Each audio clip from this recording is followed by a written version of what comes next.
नमस्कार मित्रांनो, तुमचे स्वागत आहे श्री स्वामी समर्थ.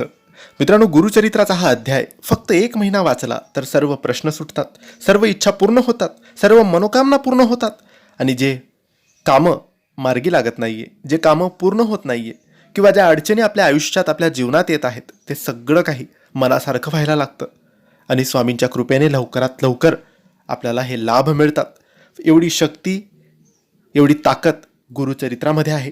म्हणून सांगितलं जातं की स्वामी भक्तांनी, स्वामी सेवेकरांनी, प्रत्येक व्यक्तीने एकदा तरी संपूर्ण गुरुचरित्र पारायण नक्की करावं. परंतु गुरुचरित्राचे कठीण नियम असतात, त्या नियमांचे पालन करणं प्रत्येकाला शक्य नसतं. म्हणून प्रत्येक अध्यायाचे एक वेगळे महत्त्व असते. असाच एक अध्याय आम्ही तुम्हाला आजच्या या व्हिडिओमध्ये सांगणार आहे. हा अध्याय जर तुम्ही 1 महिना, फक्त 1 महिना वाचला तर खूप सारं प्रश्न तुमच्या आयुष्यातून सुटतील. म्हणजे ज्या अडचणी, समस्या, आजार, कर्ज, जेही गोष्टी सुरू आहेत ते सगळं कमी व्हायला लागेल. म्हणून हा अध्याय तुम्ही 1 महिना तरी वाचा. कोणत्याही दिवसापासून, अगदी आज उद्यापासून सुरू करू शकतात. सकाळी लवकर उठायचं, अंघोळ करायची, काहीच न खायचं, नाही पियायचं, काहीच न खाता न पिता सगळ्यात आधी अगरबत्ती, दिवा लावून स्वामींच्या समोर बसून हा अध्याय तुम्हाला वाचून घ्यायचा आहे.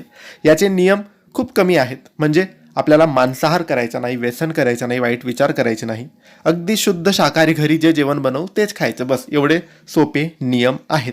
आणि सकाळीच हा अध्याय वाचून घ्यायचा, संध्याकाळी वाचायचा नाही. कारण काम, व्यवसायाच्या निमित्त आपण बाहेर पडतो, कोणाला स्पर्श होतो, काही पण आपल्याकडून कुठलेही बाहेरचे पदार्थ खाल्ले जातात. म्हणून त्यापेक्षा सकाळीच उपाशी पोटी आपण हा अध्याय फ्रेश होऊन, शुद्ध होऊन वाचायचा आहे.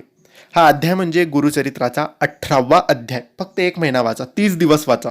काही समस्या, सुतक, अडचणमध्ये आली तर तेवढे दिवस सोडून द्या, पुढचे दिवस मोजा, पण 30 दिवस हा अध्याय नक्की वाचा. तुमचे सर्व प्रश्न सुटतील, सर्व कामं मार्गी लागतील. ज्या दिवशी सुरू कराल त्या दिवशी सगळ्यात आधी हात जोडून स्वामींना प्रार्थना करा की हे 1 महिना तुम्ही ही सेवा का करत आहात, हा अध्याय तुम्ही 1 महिना का वाचत आहात ते स्वामींना सांगा. ती इच्छा लवकरात लवकर पूर्ण करा, अडचणी दूर करा, अशी प्रार्थना करा. नक्की स्वामी प्रसन्न होतील. धन्यवाद.